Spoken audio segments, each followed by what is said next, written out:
Austin Taylor now looking for Matt Smith, working it down the line. That one is denied. Matt Smith trying to tow it. A greatest back into the fray. Haberfield connects. What a play there from the Atlanta Hustle as they go up one. Oh, great defensive play there from the Soul. Matt Smith stays with the disc, gets himself a highlight play there. Wait for Haberfield to stay with it, knowing that might be coming. And that's just a wonderful play to make. Welcome back. This is Swing Pass. I'm Adam Ruffner. That is Cameron Brock. Today, the UFA Game of the Week schedule dropped on the website. You should go check that out, as well as Evan Lepler's great breakdown of all 13 games that will be featured only and exclusively on watchufa.tv, live throughout the entire regular season. That will be, of course, complemented by the free and YouTube available Super Series games, of 8 of premier matchups from around the league. So there will be 2 different watching showcases, as well as the full slate of UFA regular season action coming up in just over 7 weeks. And Cam, you just got through with your first big practice weekend with the AlleyCats. You guys got to really familiarize yourselves with the new disc. Mm-hmm. Can you tell me about what you guys have looking forward going into 2024, what you're expecting of on this team? What are some highs and lows you guys are anticipating? Just give it to me, man. Like, how's it heading into the first real sense of preseason here? Yeah, it was good. It was a great weekend. Always great to get out there and kind of feel like the season has started. We actually had another super weekend a few weeks ago. I was trying to give you an out there. I know. Putting you on blast. You're usually Mr. 100% attendance, so you didn't have to pull back the curtain and let everyone know you bailed on the first set of OTAs. I was moving, If this is a different sport, though, it would be so funny, because if you had missed that, it would be like, league scoring leader misses first practice. What is the spell for Indy's season, Is there turmoil in Indianapolis? Waiting on that contract extension, I'm not playing, not getting out there and risking that injury. I'm just kidding. I don't get injured. I think there's actually maybe been like a soft holdout or two in this league's history of somebody maybe wanting a little bit more team swag or something in their contract. But yeah, you could be the first official league holdout, I bet. I don't know how the bargaining rights would go, but yeah. Anyways, I've detracted way too far. I was just saying you gotta be better. You gotta be more nimble. You're here. Right. You gotta pave right over the fact that you didn't make the first practice weekend. This was the first practice weekend for you, but the second one for the AlleyCats as a team. I will say, and I will say this one kind of, even for people who went to the first one, it kind of felt like the first real one. Just we were doing some things in the first week, and a lot of times the first weekend is logistics and kind of figuring out systems and like how practices are going to run. We got so many new people we're trying to integrate. But this one really felt like, in talking with some other people, it kind of felt more like our first team practice. So that can make me feel a little bit better, I guess. But I'm excited. I mean, we're returning a lot of our top guns from, previous seasons. People who are familiar with franchise and who have a lot of UFA experience. They do have AUDL experience. They're about to get UFA experience. No one's got UFA experience. Completely flat playing field entering into this new season. Yeah, there were people joking this weekend that, Cameron, you're not the all-time UFA scoring champion. You haven't scored a goal in the UFA yet. So I was like, well, I guess I just got to go score the most goals this year. Then if that needs to continue to be my moniker, I guess I got to go out and put my money where my mouth is. But it was good. We had great weather. We've had some really good weather here in the Midwest recently. It's been unseasonably warm. So got a couple practices in the mid 50s to mid 60s, which is pretty fortunate for this time of year. You could end up with 20s and snow, and we got really lucky there. We had really high attendance too, which was great. Sometimes in these, you never know what you're going to get attendance wise, especially with college guys who might still have commitments to their college team. But we were able to get pretty much almost everyone there. Got a lot of good time together on and off the field. We got some of our new players and, learning our systems and starting to get used to those. And I thought the best part for me was just seeing the tangible difference from day 1 to day 2 and how smooth things were running and how comfortable people were getting on the field. As far as the disc goes, I mean, I think I saw one throw maybe the whole weekend where I was like, yep, that's somebody who just isn't quite used to the new disc. And it was just a backhand huck that, if you keep this disc flat and it's like a completely flat throw, it does sometimes kind of tend to go a little bit IO. So they were throwing near a sideline to begin with and tried to keep it flat, and it just hung a little outside. Outside of that one throw, it really it's just playing Frisbee, man. The disc isn't that different to where people aren't going to be able to make these small adjustments. It really doesn't affect any short throws. Like any non-hucks really shouldn't be affected at all in terms of like getting used to the disc. It's really only those longer throws and just knowing kind of what shape to put on it. One thing I do really love about the new disc, and I know somebody out there is gonna be like, he's just pushing the disc because he plays in the UFA and he's on swing pass, but no, one thing I really love about this disc is that when you put a shape on it, it holds that shape. So some of us might be used to the Discraft Ultrastar, where if you put a lot of OI on it, for instance, it will turn over even more. You might release it at a 45-degree angle and it might finish at a 60-degree angle just to put some numbers to it. But with this disc, you put it at a 45-degree angle, it's going to hold that angle. So it actually makes kind of predicting where the disc is going to end up, I think, a lot easier, because the angle you put on it is the angle that it's going to finish at. Now, in high wind situations, might this look a little different? Sure. We were playing in some pretty mild wind this weekend, so we didn't really have much of that to mess with. But I can tell you, I feel like it has a very true flight path. Like what you put on it is what you're going to get. And I didn't really see it affecting too many people. I mean, I saw some beautiful hucks out there from guys like Xavier Payne. He is a guy that throws a lot and used to throw a lot with the Discraft disc, and he doesn't seem like he's having any problems adjusting to the new disc whatsoever. So I think anyone who's worried about that, I know people are asking me all the time who don't have the discs, what's it like? Are you worried about the new disc? Not at all. It's been a pretty seamless transition. Great weekend. I still feel really good. The thing I always wonder after the first super weekend is, how's my body feel? How's my body? I was gonna say, you've been hitting without fully endorsing, but you've been on the Tobu fitness plan this whole off season. How are you feeling? Now entering year 12 of your career. I'm feeling great. I woke up Sunday for practice feeling almost like I didn't do anything the day before. And then I woke up Monday after the second practice and I just had the tiniest amount of soreness, almost like I had just done a tough workout the day before, like I had lifted the day before. But when I lift, am I a little sore? Sure, but it's barely noticeable because I lift regularly for it. So it's not where I'm, oh my gosh, I can't walk. I went out on a nice run yesterday, went out and did a speed workout today, 2 days removed from our super weekend, speed and agility workout, and feel great. Definitely Tobu Fitness, I think, is a big part of that. Gives me something, it's made by somebody who knows more about this stuff than I do. For instance, I do not study, movement stuff, outside of just the movement I have done my whole life. But no, Justin Shelby, Tobu Fitness, definitely I will put my stamp on it. I will endorse that guy. I love what I've been doing. We can't. Nope. I gotta file a whole different kind of publishing thing here. If you start an actual endorsement on this show, we haven't had that yet. He gets the Cambrock stamp of approval. And stuff. FCC is gonna come down on me. I don't want to go down this path, Cam. You gotta retract. That's fine. But quick shout out Tobu Fitness. He's been doing great stuff on social media for the past couple of years, and it's really great hearing that as you progress into your career. I don't want to call it the twilight years, because maybe you're going to Brady on all of us and just extend into dimension in your 40s that we didn't know of yet. But it sounds like the over-under right now for your goal scoring this year is at 40, 50 maybe again? You going to lead the league again? I'm not going to put a goal number on there because for a lot of reasons, but player.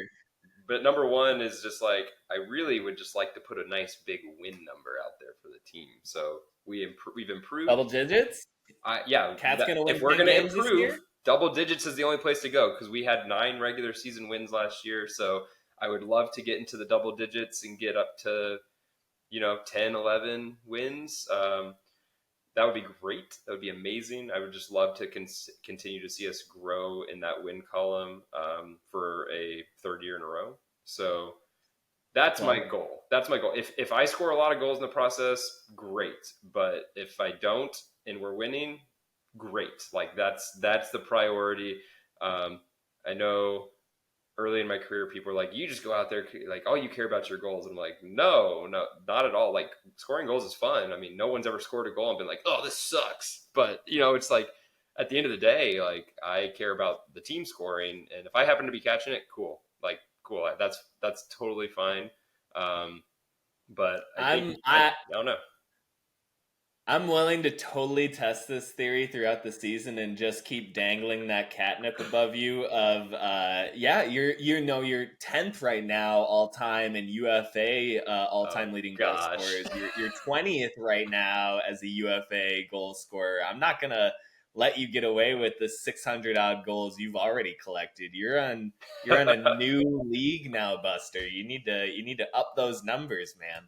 All right, I guess we'll see what happens. That's great. And you guys do have the second easiest strength of schedule according to Daniel Cohen's rankings that he came out with a couple weeks ago when the full schedule drops. So, there is a pretty good possibility, especially if you guys pull out that road win in Colorado somehow, of you guys getting to maybe 10 wins again. I think that would be the first time in your franchise's history that you got to 10 wins during the regular season. But I think that is right. Even during the 14...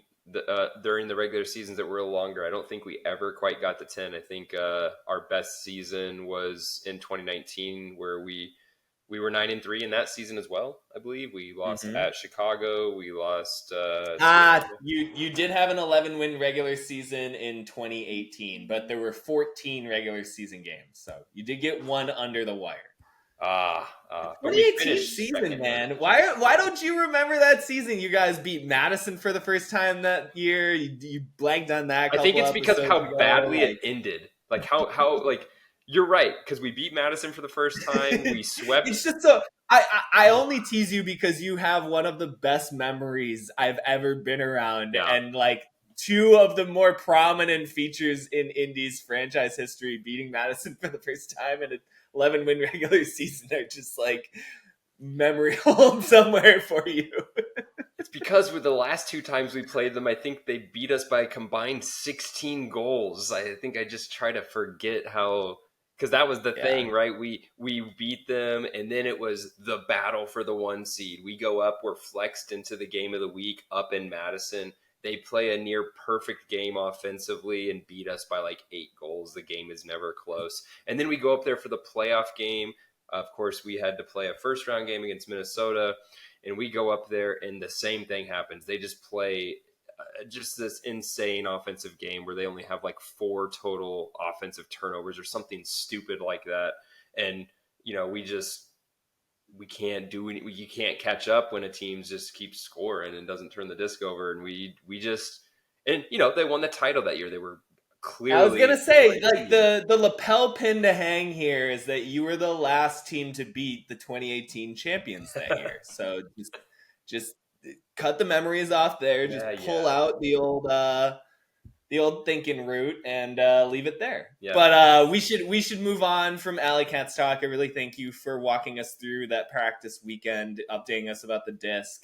But we should move on to the bulk of this episode, and what Cam and I have been outlining going into it is overcoming your nemesis, kind of picking out 2 franchises each that we wanted to highlight and go through tactical observations and kind of strategies beyond just play better, find a star more, and really kind of give some insight into maybe what can help these teams overcome or get the monkey off their shoulder in particular matchups. And I think chief of mind is going to be the one that Cam takes right away, and that's, of course, the battle for the East That is New York, DC, which I still refer to as a rivalry. I think that is the appropriate signifier for the matchup between these two teams. And that is in spite of the fact that if you look at the win-loss record for the past few years, it's all New York. Mm-hmm. But you have looked into this much more than I have, so I'll let you kind of take the ball from here.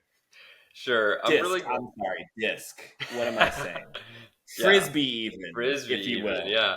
So it's really hard, right? Because we're definitely armchairing this a little bit, right? Like we're Monday morning quarterbacking this. Oh, wait, dude! All I do is sit in a computer chair. All I can do is armchair. But I think there are some things like sometimes I think an outside perspective can be helpful too. Like you get so caught up in like what you do that sometimes you can't see the bigger picture. And so we're going to try to armchair this looking down, from a top down, like what do we see from the outside that kind of maybe could be some adjustments. So starting with, this is actually perfect timing that we're doing this because earlier today, New York announced that Benyat has re-signed. Not that that's really a shock, but they officially put it out on social media.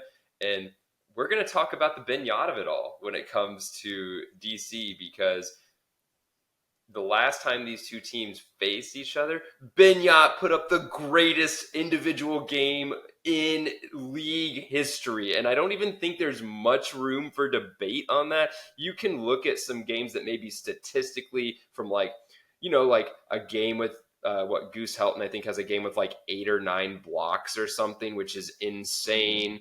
Like you could look at it from that perspective, but when you look at the moment you're doing this in, combined with the stats, nothing stands out more to me than this Benyat game that he played against DC, where he, yardage record, just seemingly unguardable, just going deep at will.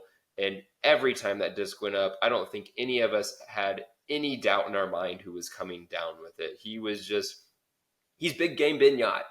He is big game Ben. Like in a big game, he's going to show up. So what do I mean? Like, what do I mean? Why am I talking about Benyat when we're talking about overcoming your nemesis? Well, when it comes to DC, Benyat must just salivate. Like, he must just be looking forward to this more than everyone else because he seems to be the difference maker in like 80% of their games against DC. Even going back to their first matchup last year, that 18-17 game, who was the one coming down with the big catch in double coverage was it overtime when that happened? It's Benyat. It's him. He is inevitable. 2022 East Division Championship game. It's his birthday. He catches the game winner from Jack Williams at the end of regulation. As time expires, you even go back to 2018 and kind of the hinge point of this entire rivalry in the modern sense when there was that monsoon game. Evan Lepler wrote about it in the Game of the Week preview article he had earlier today, that there was that monsoon game in the first round of the playoffs where New York held DC scoreless in the fourth quarter. There actually wasn't a score in the game, and Benyat had a couple of big plays in the rain earlier in that matchup. And it's just like, to your point, he just seems to be this like, evil entity for DC almost every season. Yeah, and I think like when we look at Benyat, and you look at how well he plays against DC, I'm looking at it right now. Their game, their 21-18 win. He's 100% completion percentage. He's putting up over 300 yards as a defensive player. In that game, when we look at the game on May 13th, the 18-17 game, right, he is putting up, again, like 250 to 300 yards and making the biggest catches of the game. Like, he's there in the moments that matter the most. So what I really want to look at, though, is, like, what do we do about Benyat? Because he seems to be such a big part of these games. If he's not the whole game, at least in the big moments. Jeff Babbitt obviously also had some tremendous games against DC last year. So Benyat isn't the whole picture here, as he never will be because New York is so talented across the board. But I think one thing that you might want to do is try to exploit what happens when Benyat touches the disc a lot. Because Ben Yacht, for all of his accolades, for all of the things that we can praise him for, he's an interesting case study because he has never in his career, he's been playing since 2014. He has not developed into a better thrower and decision maker really through that time. Or maybe a better thrower, but not a better decision maker. His career completion percentage hovers under 90%. He was under 87% last year, under 90%. He was on defense last year, so he was like a little bit more encouraged to just get the disc out quickly in transition. I will say that, but to your point, not great. Great. Well, even if you want to go back to 2019 when he won the MVP, one thing that people don't really talk about is how many turnovers he had. He was a turnover machine in 2019. He was just also putting up such ridiculous score numbers that people kind of would look past it. And because he finished that season by not having a turnover at championship weekend when it mattered most. It was one of those kind of inversions of a lot of MVP candidates where he, to your point about Big Game Ben, elevated to his best self when they needed it most and closed out an undefeated season with the title by having like 11 scores and no turnovers in a championship game. So but I mean, during the regular season, 24 throwaways and 7 drops. I mean, 31 turnovers by the guy who was the MVP as a receiver, right? Like this isn't 24 turnovers from somebody who's throwing the disc 50 times a game. This is 24 turnovers from somebody who's, on that season had 241 completions. We're not looking at like Brandon Van Dusen numbers from last year where he's up over 550. So I think if there's one thing you can do, like you just can't let him beat you deep. And I think that sounds like such an elementary principle. Like, well, I'm sure they're trying not to get beat deep. I mean, throw 2 people back there. Having a free safety almost at all times, like who is just ready to help off on Ben Yacht. I think, especially in a game where if he is on offense, which they lost John Lithgow this year, does that mean Ben Yacht slots back in on offense? We don't really know what that's going to look like yet. But if they slotted him in there for the playoffs, and even when everyone was kind of back and available, they kept him on that side of the disc. So are we seeing the transition back to O-line Ben Yacht? And if we are, I think you got to find ways to get him the disc in the middle of the field, get him in the disc somewhere other than in the end zone, because he has proven throughout his career, whether he's playing O-line or D-line, that he is going to turn the disc over. It's the reason he went to the D-line in the first place, because he was making bad decisions. 2021, he was offense the whole year, right? Under 91% completion percentage. So, I mean, we're looking at someone who is turnover prone, who is going to force the issue more than he should. And I think that's something you kind of have to play into.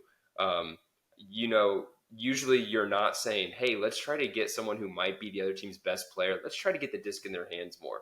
But in this case, the thing is, if you can get him the disc not in the end zone, he's going to turn the disc over. He's going to give you opportunities. And you just kind of have to do it at all costs. If that means having somebody who's playing loose on their guy in an attempt to make sure that Ben Yacht's never running deep in one-on-one coverage, I think it's worth taking that risk. But clearly we've seen that whatever DC has tried for the past, 5 seasons hasn't worked. You have to try to adapt and try something else. Well, what you're saying reminds me so much. And one of the kind of athlete comparisons that I like to drop in my head with Ben Yacht, and obviously take this with a huge grain of salt, but in terms of they get detracted for their skills in the wrong ways, but there is sort of a truth to it. Ben Yacht, Giannis Antetokounmpo.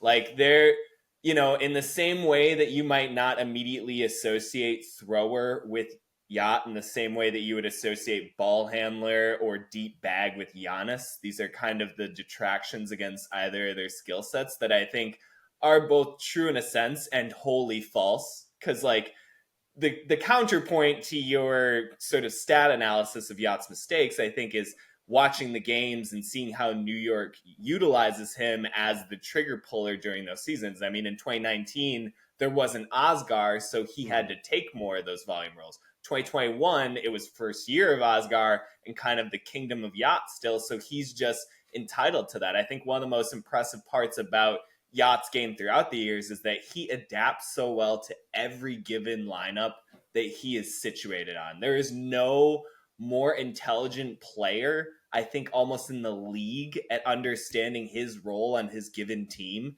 than Beignet. And to your point about the East Division Championship performance last year, I mean, he went from playing defense all year to just being the standout guy, maybe of all time, in a big game performance.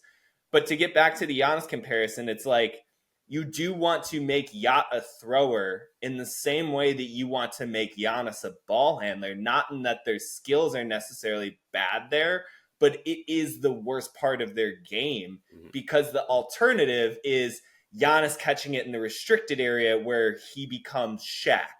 The opposite of Yacht being a thrower is him going downfield in one-on-one and setting a receiving record in an elimination playoff game, as he did against DC. You know, you've got to kind of figure out, okay, this is sort of an immutable force here. There's going to be something that he, you know, contributes to this game, but how can we force him into his most mistake-prone version? Exactly. Like, when you have a great player, you know, and that's the thing that's kind of similar in basketball and Ultimate, is that, like, you're kind of asked to do everything. Like, you can't just play offense. Like, you do have to show up on the defensive end in some ways, right? Like, you can't just be somebody who catches the ball, especially in today's NBA. You have to be able to handle the ball to some extent. It's kind of the same way, right? Like, yeah, Beignet, if you just put him out with a bunch of people and we're like, yeah, throw this disc, like, he'd be as good as almost anyone else. But in the game, yeah, he just sometimes you want him to get the disc more because he is more prone to, like, trying to force the issue when he doesn't need to. He overcooks in the same way that Giannis does with the ball. Like, there's something about the size, the ability to dominate, where I think they just overheat a bit. They get a little too dominant almost. It's just forcing the issue, and especially in New York when they have so many other options, it's like, yeah, you really don't have to take these licks. We gotta be aggressive, but like, yeah. So I think, like, defensively, they just, like, I think Yacht's going to be playing more offense this year with the absence of John Lithia. Like, this is just literally me looking from the outside and saying, well, who's going to slot in there? Well, who would be the most natural person to slot in on offense? The person who has played all these stats on offense. I think finding ways to limit his effectiveness is crucial. And I think if you have to put two guys, a free safety, basically, you do that. Now, I think the bigger thing that they can do, because it's something they have a little bit more control over, is offense.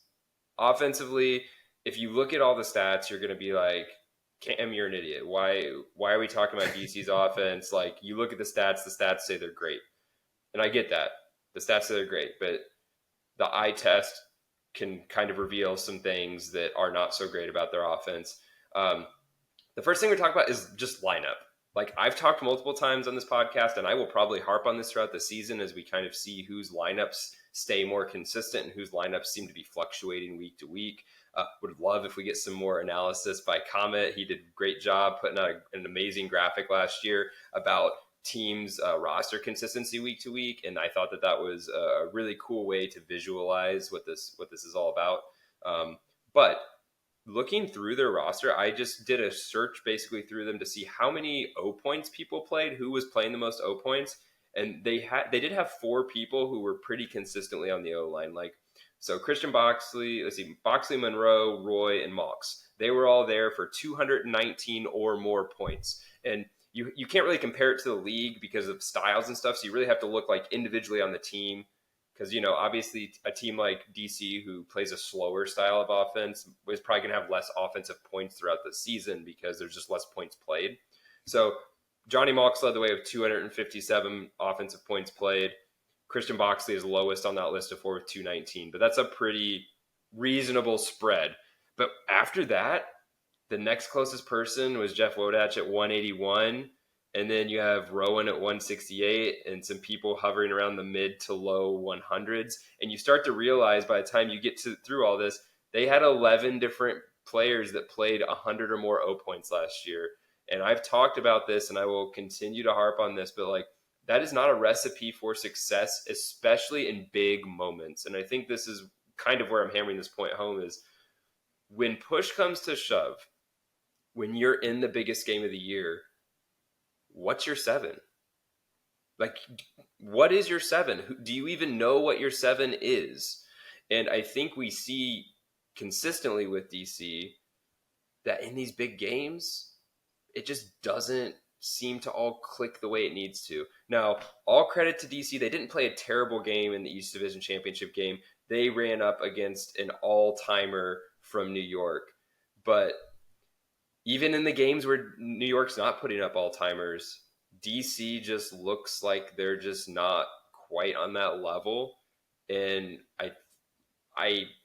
they don't look comfortable all the time. Just because a throw is completed doesn't mean it was completed easily, doesn't mean it was done with comfort. And I think when you watch their games against the better teams, you can visibly see that, something that doesn't show up on the stat sheet. And the difference is when you're playing a team against like New York, who's so good defensively, has so many players who are good at staying tight on their person, those really tough throws that DC likes to make all the time, those tight window short throws, IOs to the front of the stack, whatever, if they're off even by just a few inches, a team like New York is going to pounce on those. And I think that's what we've kind of seen throughout the years, is that margin for error just isn't there against the better teams.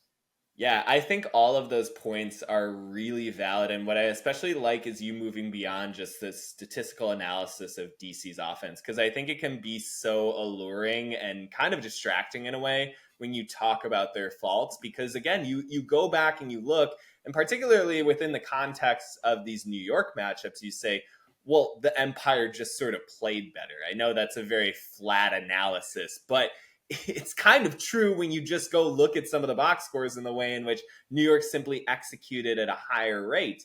But your point about how DC's offense relies so much on those synaptic connections, those quick movement, almost intuitive, tweening throws, tight spaces, that is so reliant on a kind of lineup consistency that the numbers just don't bear out for this Breeze team. I mean, you can add up all of the skills of these individual throwers, and I think it stacks higher than almost any other team in the league, including New York. But without that chemistry, without the simple reps, you can't just rely on the paper notion of, well, but it's Jock Nissen, Cole Jurek, Andrew Roy, Ro McDaniel, these names, these big performers, but there's got to be that chemistry, again, intuitiveness that they rely on so much to make that offense move. Yeah, I think it's hard to feel confident in the biggest moments of the season when you don't have that battle tested, just 7 people who are there week in and week out and have been in those situations together.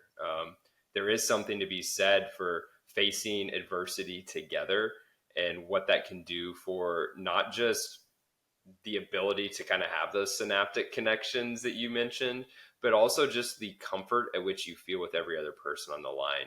When you've been battle tested together, you don't have to have even the tiniest seed of doubt in the back of your mind about like, oh, hey, player X over there hasn't really been here in any of our tight games. Like, I hope they are ready for this. I hope they're not over there freaking out. I hope they feel confident.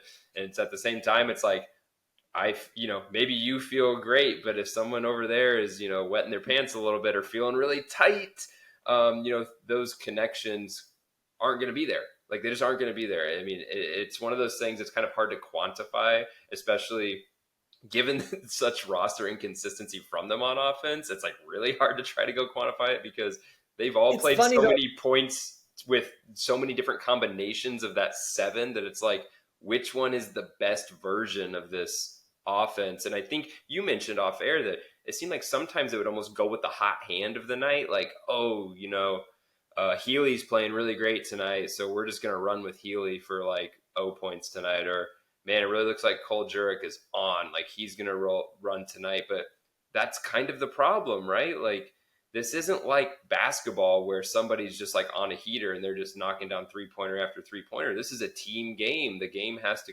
the disc is constantly moving from person to person to person, and everyone's going to be involved. So I think just that style, while it might look great in the moment, I think when you get to the big games, like, it can be your downfall.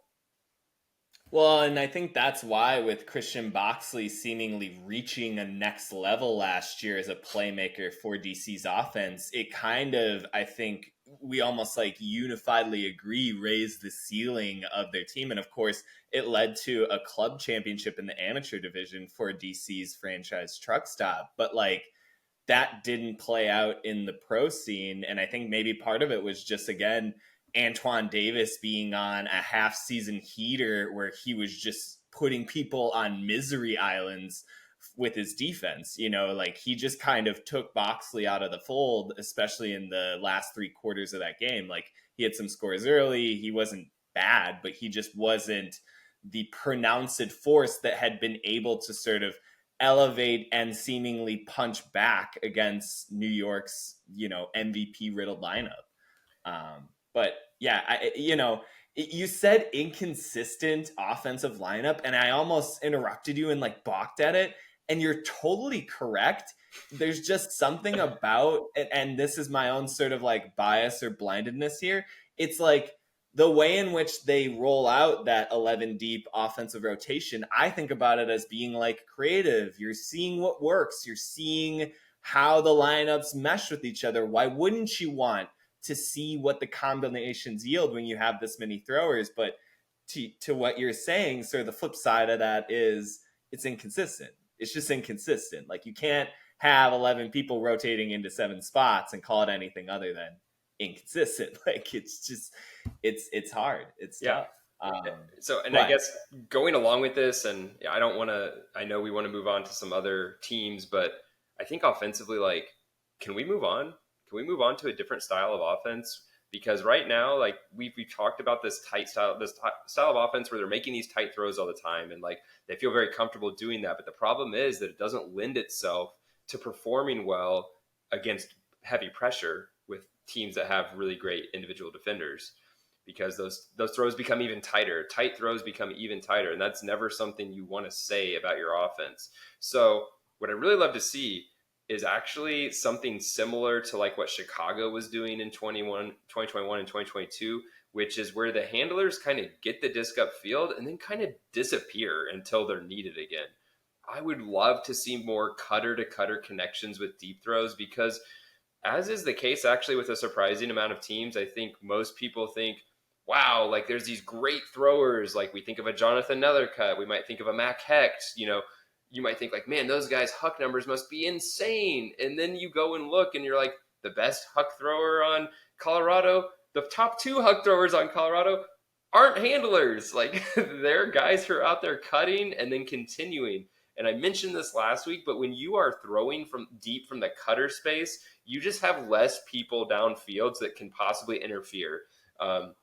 If I catch a disc 20 yards upfield and I've got 4 of my teammates behind me plus their defenders, that only leaves 4 other people on the other side that I have to contend with. 2 of my guys, 2 of their guys.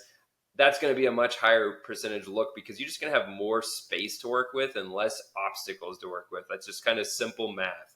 And when you look at the hucking numbers, just from a pure percentage standpoint on DC, outside of Christian Boxley, who had 0, which is fine, because usually he's the person chasing down the long disc, kind of makes sense. But when you look at it, you have guys that are completing at high clips. They might not be throwing a ton of them throughout the season, but you have guys who, like Jeff Wodach completing 83%, Ben Ord at 78%, Cole Jurek completing 80% of his hucks, Monroe completing 63% of his hucks. I mean, these are all like serviceable to great numbers from a percentage standpoint. But the way their offense is set up, they're not getting a lot of opportunities to do that, because it is all this kind of dink and dunk small ball, and they're getting the disc like with not a lot of momentum, with not a lot of separation. And sometimes when they're getting the disc, they're actually getting it so close to the handler space that there's still like 6 to 8 people upfield that they have to contend with. So the opportunities just really aren't there. Johnny Malks did complete 63% of his, which is fine. Like that's serviceable. He's their highest volume deep thrower. So 63% isn't terrible. You'd really like to see that a little closer to 70%. But considering the amount he threw and considering how bad they were from some other throwers, that's not bad. But like then you look at like someone like Rowan McDonald. Rowan, who has a million different ways to throw a disc, completed 33% of his hucks last year and only completed 90% of his throws. And I realized that like He did have a really bad game against Carolina where he played 20 D points and only 1 offensive point and completed about 72% of his passes. But that's a season long trend. And I think it was 2 years ago, it was the whole row into D-line thing. I think that might need to be a permanent move at this point, because you just can't be completing at 90% in this league if you want to be effective. And if you're going to be someone who's throwing deep, you can't just be somebody who is only able to throw deep at that percentage. At that point, you can't throw deep anymore. We clearly need to rein that in. But I think when you look at some of those numbers, it'd be interesting if they could run a different style of offense where they allow their cutters to get a little bit more out in space and kind of have some numbers downfield. Can they push the disc from their handler space instead of 10 yards upfield? Can they push those passes 20 to 25 yards upfield to create some more of these throwing opportunities? I think that would definitely make them more competitive in the deep space. And then when New York's playing against them, they can't just sit on these unders and almost time up the DC offense to where they know this tight throw is coming and they know where it's going. Got to become a little bit more unpredictable if you're going to beat a great team like New York. They can't know everything you're going to do. Yeah. Speaking of one of the people that you brought up as being a good continuation Hucker, Ben Ort, I also felt like Boxley added a different dimension to their offensive attack that they didn't always have throughout the last several years. Ort felt the same way where, Wodach, Monroe, fantastic continuation throwers, Kuljuric too last year in his first DC season. Something about Ort, there's an explosiveness to when he decides to activate as that deep thrower. He's got this big windup, especially on his backhand. Mm-hmm. He can just kind of unload. And when you watch him ripping into space to Monroe or Boxley just tracking it down, that looks like a dimension I would like to see from the Breeze more often. But want to move on to our next team. I'm going to take another East team, Philly.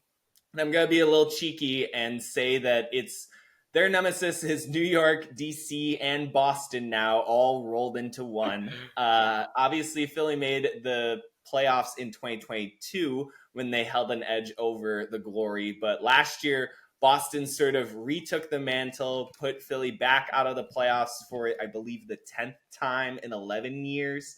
But Phoenix still is one of the hard-charging and most fast-evolving teams in the league.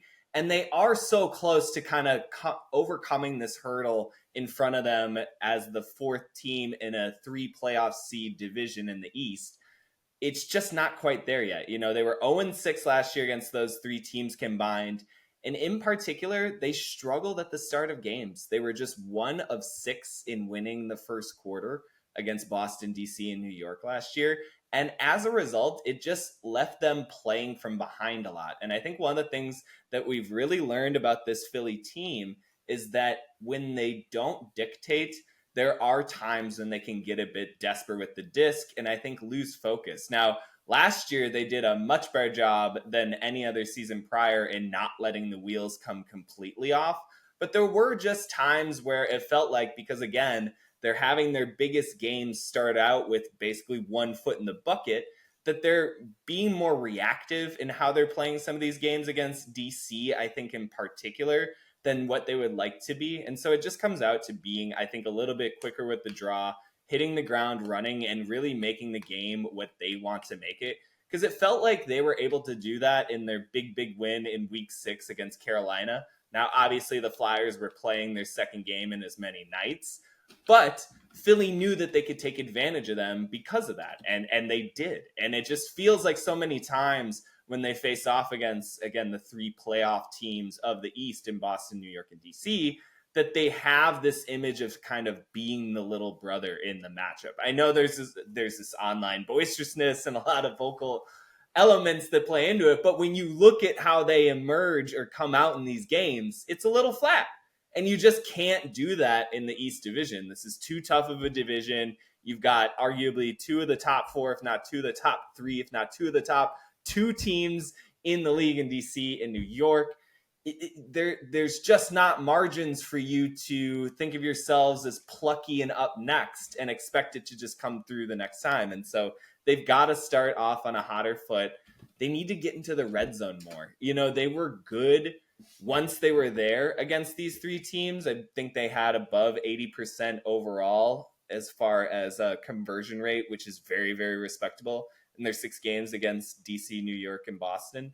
But they just lacked raw attempts in that close proximity to scoring, you know, against DC in a 2-goal loss, 10 of 12, great efficiency numbers. 12 isn't a super high red zone total. Against Boston the week prior, a 1-goal loss. They had just 11 red zone opportunities. They converted 9 of them, 82%. Very, very nice.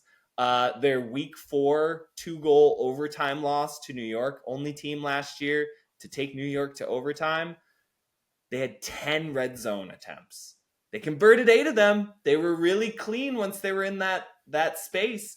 But to me, that just tells me that Philly is settling a little bit too much for the mid-range or that long ball that they love. And it's just, they can't keep playing that kind of undisciplined Frisbee against these teams specifically, right? Like, it's not to say it's a losing strategy overall. They just don't get the privilege of trying and failing against lesser competition, right? Like, I see sometimes this take of like, well, if Philly was in a different division, well, guess what? You're not. Like, this is your opponent. And so to keep kind of running into the same mistakes of, well, we really like taking these longer shots. We really trust our one-on-one matchups downfield. They need to make it less sexy. They need to bring the disc within scoring range and simply get more easy punch-in opportunities. You know, just thinking of how I associate with this Philly team, it's not them grinding out red zone opportunities. I have a bunch of examples for DC and New York and a host of other teams, Salt Lake in this league. Philly, it's taking shots. And I just think that they've got to reduce the number of hucks and exchange those for opportunities within the red zone. And then my final point for Philly in these matchups, they've got to play a little bit more tougher once they do turn the disc on offense. Their defense last year was top 3 in defensive efficiency. Their offense was bottom 10 in opponent break rate. And what that means is that teams are finding some success in simply just converting breaks against their offense. Now, Philly did a much better job last year of limiting overall turnovers, but opposing defenses were fairly efficient in punching those in. And so they have the personnel to do this. They have James Pollard, Sean Mott, Greg Martin is good in transition as an athlete. Like, they have, I think, players who can make this a little bit more sturdy, but there's something lacking there right now. And I don't know if that's a little bit more of a mental thing. I don't know if that's, again, kind of starting off in these first quarter deficits and then maybe taking a second when there's a tough turnover at a critical point later. You know, it could be a little bit beyond the numbers, but to me, I just look at how defenses are able to convert against Philly, how specifically the Empire, Breeze, and Boston were all pretty darn efficient and just got a lot of break opportunity chances. There's again, I think, a need for Philly to just tighten up. I know that that's kind of the sentiment that we get to with this team over the last couple of years. I think Charlie Hoppus put it really great before one of their matchups with Philly, where what did he say? They love the long ball. It's fan-friendly ultimate. Fan-friendly ultimate. It is. Like, they are so presentable. Them in Philly, man, or excuse me, Seattle. Like, you just watch them for some of their offensive possessions, and it's like, that's it as far as an entertainment product. But it's not serving them in these close games. And so I think they just need to kind of get back to brass tacks, which is red zone opportunities and not giving up easy scores in transition. Yeah. And I think you talk about, maybe not playing such a fan-friendly style of ultimate and being a little bit more choosy. I think DC plays one of the least fan-friendly styles of ultimate, and they have been one of the most successful franchises. New York, even last year, a lot of games where they weren't necessarily playing fan-friendly ultimate. Yeah. To be fair, there was also a few games New York played in where they didn't have fan-friendly weather. So there was some of that as well. This is true. I think so. One thing that'll be cool to see this year is Calvin Trissolini. Like, he had a great first year, I He think, was, yeah. coming in. And I mean, coming into his first year in the league, completing 93.5% of his passes in a high volume role is pretty impressive. And also, like, you talk about somebody who needs to take those shots. He was completing his hucks in the mid to high 70% range. Like, that, and that's kind of the problem. It kind of feels like everyone has this license on Philadelphia to just kind of throw it deep whenever they want to, and it doesn't seem like there's a lot of repercussions for that. You know, I feel like as good of a job as I think the coaching staff has done in Philly into turning that franchise into being competitive, whereas I could go back a few years to when they were just like bottom of the barrel, very uncompetitive franchise. One thing I would really love to see is just more accountability for the players who are consistently making bad decisions with the disc. I think something else that was mentioned on a previous pod, you may have mentioned this, is just like Jordan Ryan kind of getting back to the shape he was in 2022. He did come in last year and like physically just looked like he wasn't quite in as good a shape as he was the year before. He certainly didn't play quite as cleanly last year as he did the previous season. I would love to see if he can get back to 2022 Jordan Ryan. But to your point, when we're talking about getting the disc back on offense, I've been playing offense for a long time. I've had seasons where we were really good at getting the disc back. And in 2022, we were one of the worst at getting the disc back. And I think there is a little bit of that mental side that can take over where it's like, man, we've kind of had several games in a row now where when we turn the disc over, we just can't get it back. Like, what's the issue here? Sometimes it does come down to a bit of conditioning, but I think there is that mental component to it too, right? Sometimes, if you're used to playing offense, you can sometimes, and I think we can all relate to this in some way, you can find that extra gear when you're exhausted to make a cut. Like, you can just find that extra gear you need, even though you're exhausted.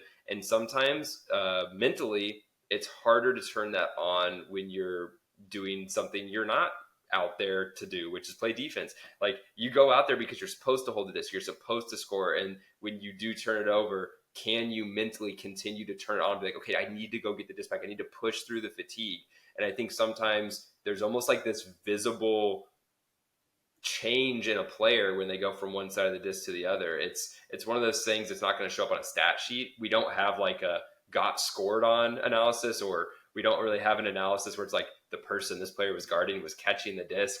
Like, I would love to in the future. I mean, I'll just say straight up, players are lucky we don't have that Right. stat yet. I feel like that'd be the most exposure imaginable, and people wouldn't handle it too well if you could just ascending sort like percentage scores for an individual defender. I would love that personally, but and that'd be a revolution, man. Yeah, thinking about the other side, like, I would love to look like Antoine Davis's numbers last year on defense, like how few times his person was getting it when they were making a cut. But it's one of those things too, where like that's only something you can notice in watching the game, right? And I think also it just kind of comes down to like how are the players playing in the big games, right? Like we've talked about like how are your biggest players performing in the biggest games of the season. And that can be a big thing to look at too. And I think the problem with Philly is when you look at their biggest games last year, they never had all their players playing their best games. Some players stepped up, some players took a back seat. So a point that I almost made, but it was a little too wishy-washy and kind of cosmic woo-woo-y, is they need top performances from offense and defense. I feel like they're one of the teams that is star-crossed in the way that, hooray, our offense is 70% this game, and our defense left 8 break opportunities on the table. Or our defense was 7 of 8 on defensive break opportunities, and our offense missed 4 red zone. Like, it's always something in the opposite direction for them. I truly do empathize with them in that condition as a lifelong sports fan. But man, yeah, to your point, I had something similar written down of just, can you get one full complete game? Can you just all 4 quarters, both lines, the whole conduction together? Like, Yeah, no, I feel It's that. hard, man. Like, it's just one of those things again. Like, we started off kind of saying at the top of the show, we don't want to get too far into play better, be more clutch, do better in the fourth quarter. You know, like that's neither here nor there, and that's not really something that we can or anyone can advise on. But Mm-hmm. yeah, I wish they could get one more just like complete game, just a real sturdy complete game. That's what it felt like against Carolina. Yes. That's how it felt when they were playing them. They got that lead and they were just able to sit on it for the fourth quarter. 100%. All right. Well, I'm gonna go through this next one a little more quickly. I know we spent a lot of time on those first couple, but I'm going with one that really hits home, which is how does Indianapolis overcome Minnesota? Since our break that we took because of COVID, where we took this season off, Indianapolis has not beaten Minnesota. Not a single time. It's 3 years for those listening at home. 3 years. Three years. Now, you take this with a bit of a grain of salt, right? Because all 3 years are not built the same. 2021, there probably wasn't a team that was hit harder by the taking the year off than the Indianapolis AlleyCats. We started the season with 6 players who had played for the AlleyCats before. 6 total on the 30-man roster. Whereas I was talking with John Jones the other day, who is now my teammate again. I'm really glad to have him back from after we loaned him to Chicago for a couple of seasons. I'm glad he's back in Naptown. But we were talking about the lost season, the what-if year, because we were on that upward trajectory, bringing everyone back in 2020 and adding some really interesting pieces and Carter Ray, who had come off of a pretty good defensive season in Atlanta, a Xavier Payne, who now is just one of the best players on our roster, like without a doubt, and is a huge difference maker, along with a couple other pieces that we were going to add on, and wow, we would have been legitimate title contenders that year. And then everyone was like, you know what, we're getting kind of old, so we're going to stop playing. So 2021 comes around, we don't have a lot of people left. But if you look at 2022, 2023, so the last 2 seasons, I really want to boil it down to the playoff games. Because in all 4 of the regular season matchups, there were some kind of funky lineup. We were both missing people. There was some weird lineup stuff going on. So what happens when we match up our best versus your best? And what you see is just losing in the margins, essentially. It's kind of like you said, the offense plays well, but the defense doesn't convert as well, or the defense is doing great, but the offense just kind of falters. And when we look at what happened to us in the 2 playoff games against Minnesota, both games that were fairly competitive, we just weren't able to put the whole picture together the way we had during the season.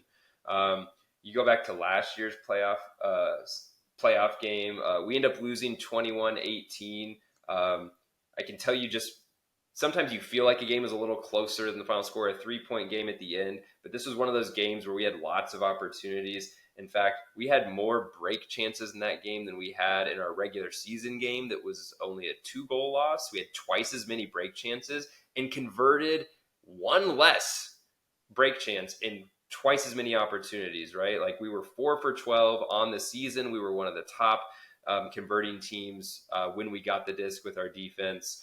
2 of 9, excuse me. We were 2 of 9. They were 4 of 12, excuse me. We were 2 of 9 after being 4 of 6 in our previous matchup. So half as many and 3 more opportunities. And we had converted at 55-ish% throughout the season. So if we're on our normal conversion percentage, that flips the game in our favor, right? Amount of turnovers, we were a team that was pretty consistently in the mid-teens. We coughed it up 21 times. So even in a game where we could have, made up for the fact that our D-line wasn't quite converting as well, offensively, we had a few too many turnovers. We had 14 offensive turnovers. And in both of those games, the major difference was pulling. So what's the thing we need to do better? If I had to pick one thing, we know what Minnesota is going to do for a pull. We've seen it. We saw Cameron Lacey and Sam Bergmeyer. There's no reason to believe they're not going to do similar things this year.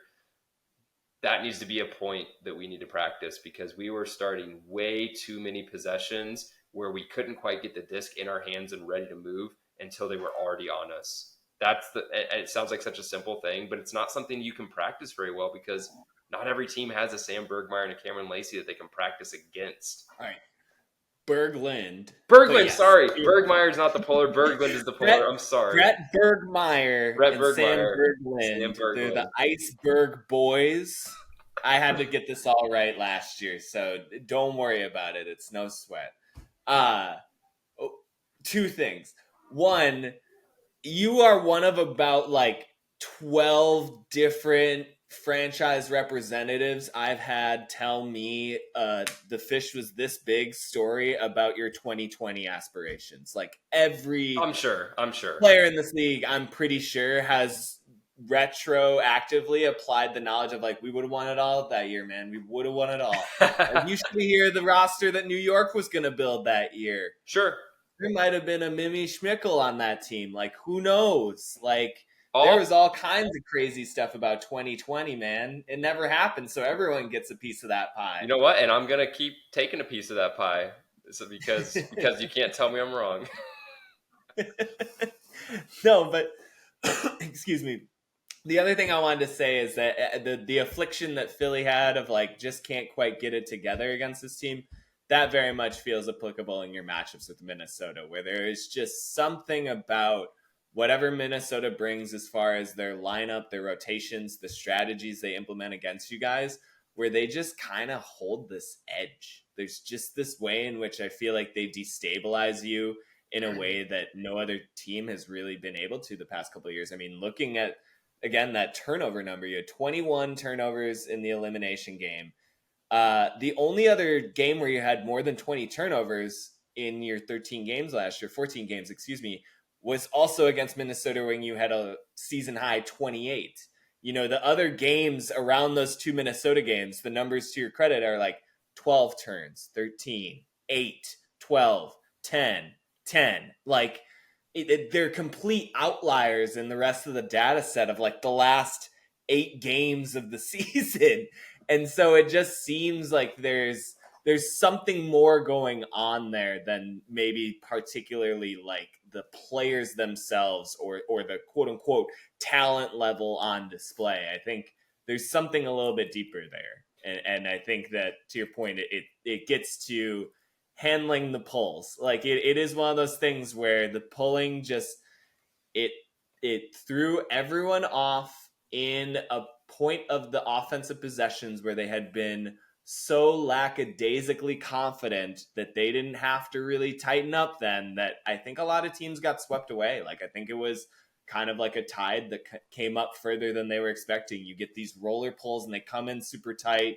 The game moment catches up to you and it overwhelms. And it felt like, yeah, Minnesota got you guys with that. They got Madison with it. That's how they kind of took the Central last year. And it'll be interesting to see if in year 2 of the new era of pulling, if that kind of continues or if y'all will catch up. I have you guys experimented with this? I started to hear midway through last season with just people adapting a specialized catch or puller catcher, somebody who almost was a punt returner, specialized in kind of reading it. Did you guys ever experiment with a role like that? Was there any kind of, Yes, kind of so the way we kind of adapt is because with their pulls, it almost seems too dangerous to catch, because the thing, if you go watch Sam Berglund and Cameron Lacey throw these pulls, they're coming in blady, but they're not coming in at high angles. So this isn't like when Abe Coffin was on the D-line and he's throwing them 100 feet in the air and you kind of have time to set up underneath it and kind of get your body ready. This is, the disc is never going higher than 10 to 12 feet off the ground, and it's coming in super fast, super sharp, and you're going to have to try to catch it at your toes. So catching it kind of seems most of the time just a bad idea. But what we did do, and unfortunately it was one of those things where you would think this is something that we would have tried to figure out ahead of time, but we would actually have me for a lot of it was just I'm going to stay back and my job is just to hunt where the pole is going and knock it down the second it touches the ground. So what we did was just kind of pulled someone back who wasn't going to be in the initiation of whatever we were doing to start kind of start the offense, and that person's going to help stop the disc. So that gave us just extra people to kind of be back there and keep it from rolling out of the back of the end zone. And when we did that, it actually worked really well. The problem is, the reason you almost aren't prepared for it is because they do occasionally launch the disc, and then like you kind of forget for a second, like, oh, the last pull wasn't a problem. Next thing you know, the disc is coming in. It's coming in so fast, you almost don't even have enough time to like run backwards to get behind it. So I think that's something we just have to kind of be more prepared. We need to designate another person to kind of help stop these pulls. And I think the other thing is like there is a between the ears aspect of this too. Like, we also drop the disc more against Minnesota than any other team, and that is a totally right here in the brain space issue, right? Like, we had 21 turnovers, 7 of those were drops. That's and bad. If you want to go back on our season and look at our drop numbers, we don't have anything close to that in a game against any other team.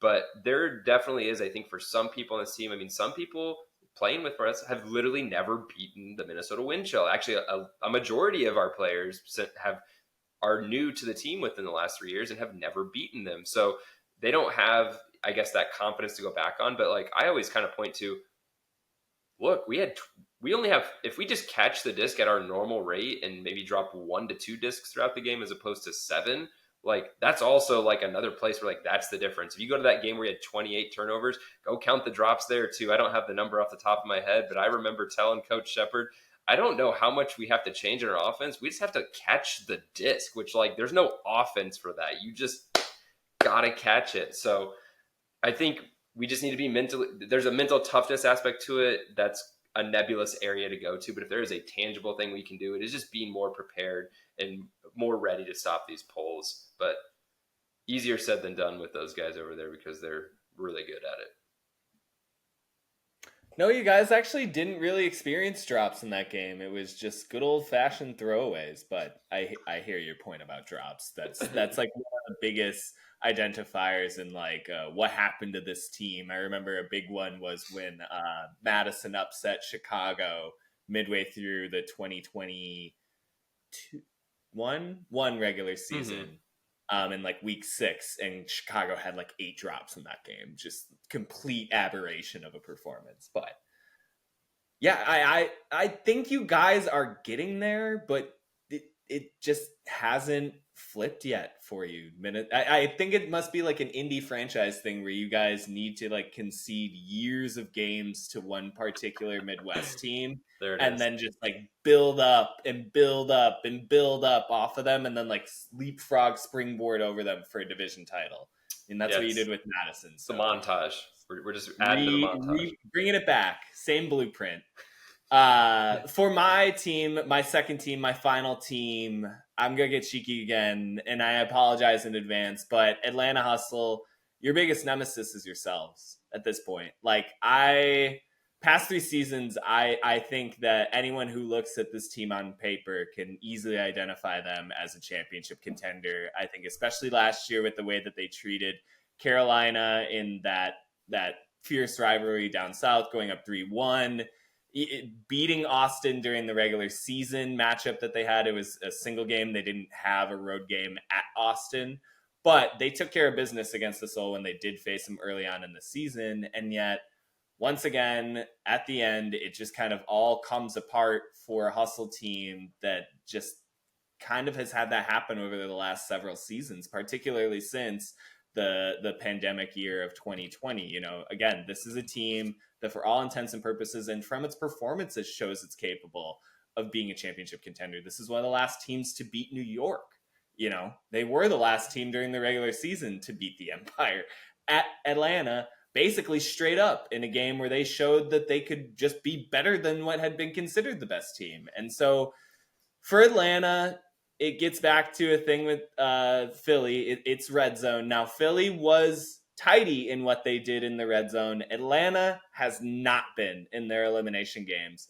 So in 2023, 2022, and 2021, and their actual elimination games in 2023 and 2021 in the playoffs, and then kind of their pseudo one on the road in week 11 of the 2022 regular season at Austin that effectively bounced Atlanta out of the postseason. In those 3 games, in none of them did they convert above 70% in the red zone.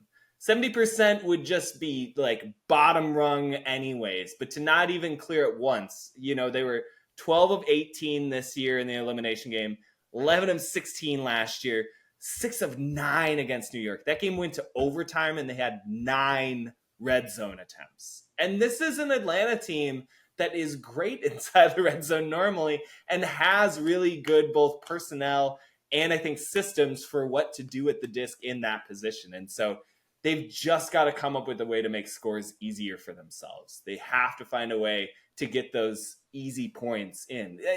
These are games decided by a single goal, and they're leaving 5-6 goals on the vine for themselves. And that's just tough for an Atlanta team that I think otherwise performs at that level. Again, it just kind of comes apart at the worst possible moments.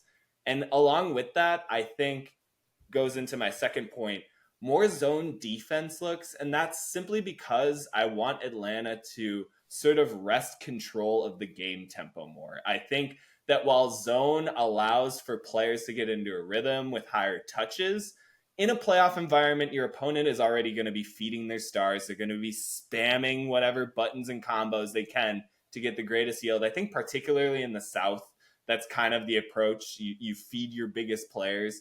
And so I think a zone is a good look because it just allows you to put a little bit more of a cap on the tempo and the play.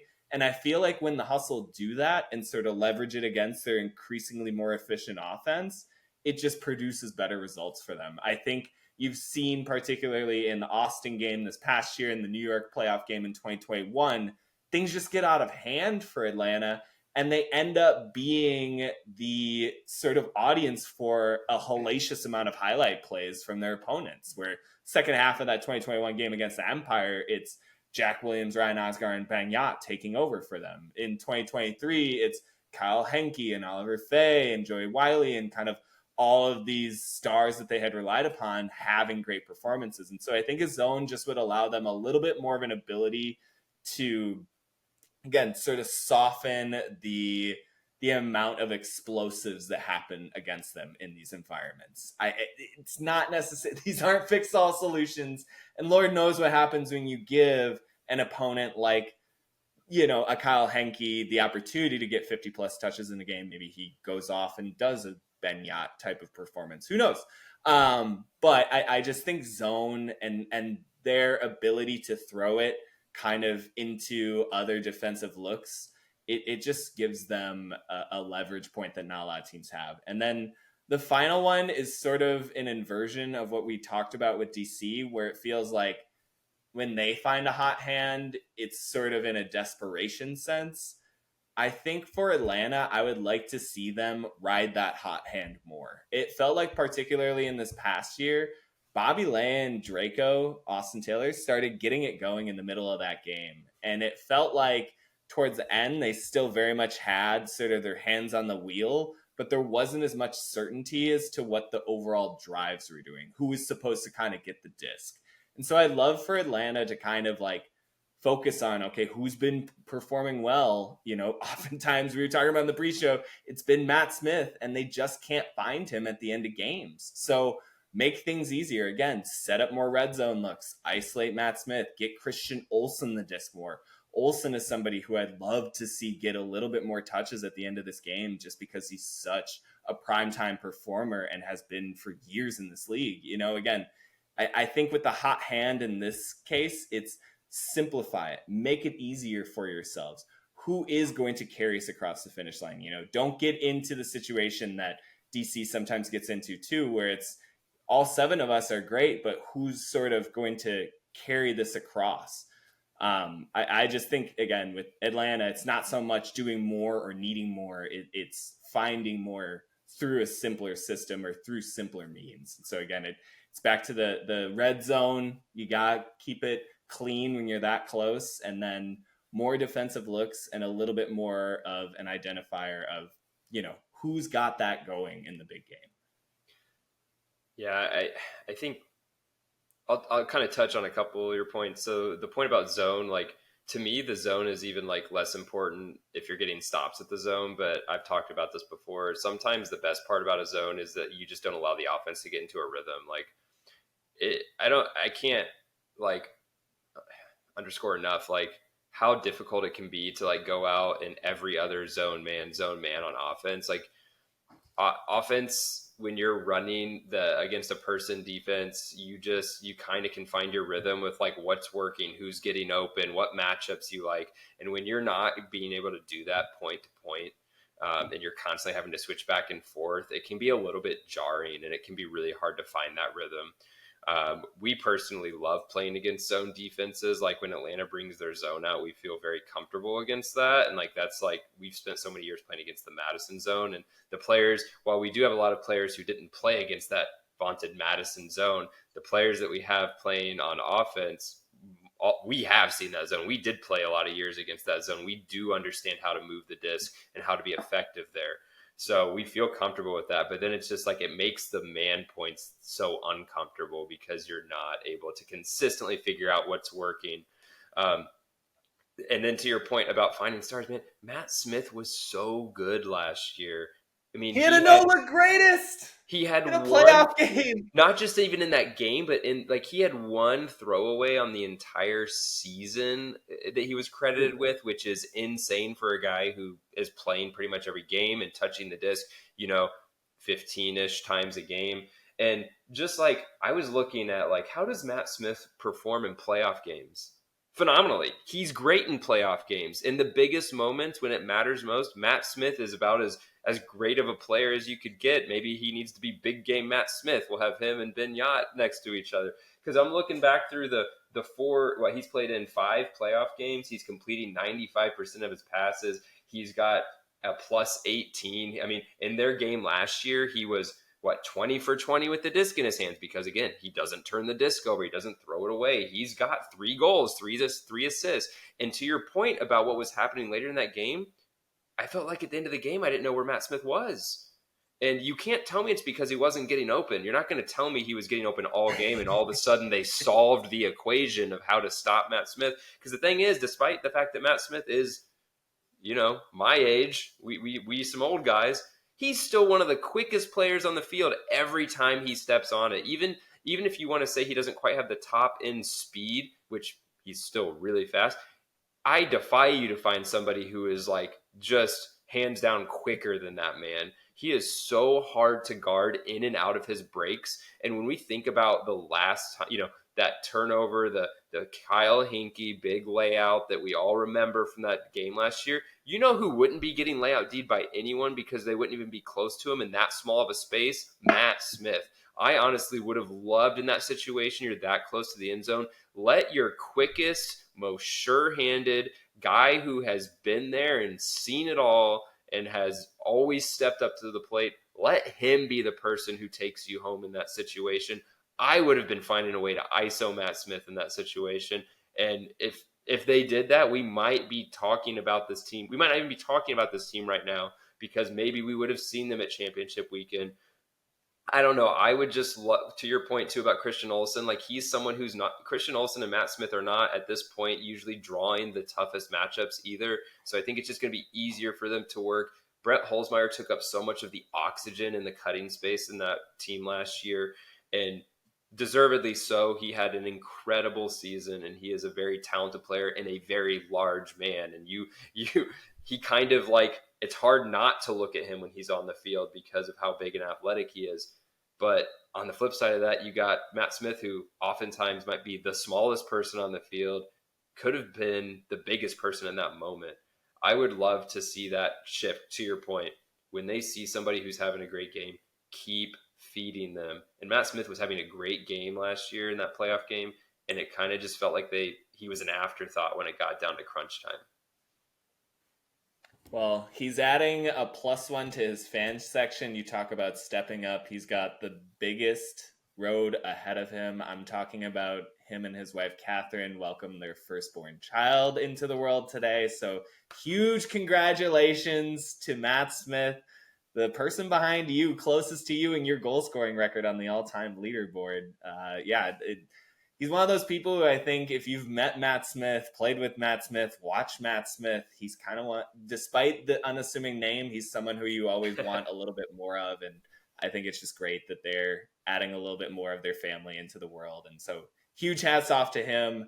That'll be where we'll dismount today because it's probably the nicest thing we've ever been able to say on this podcast so far. So don't want to spoil it with like ultimate Frisbee analysis. That'd be nasty. We'll get to more of that next week as we draw ever more closer to opening poll on April 26th. We are underneath 2 months now. Can't wait. Really starting to get excited. We'll talk to you soon. Bye now.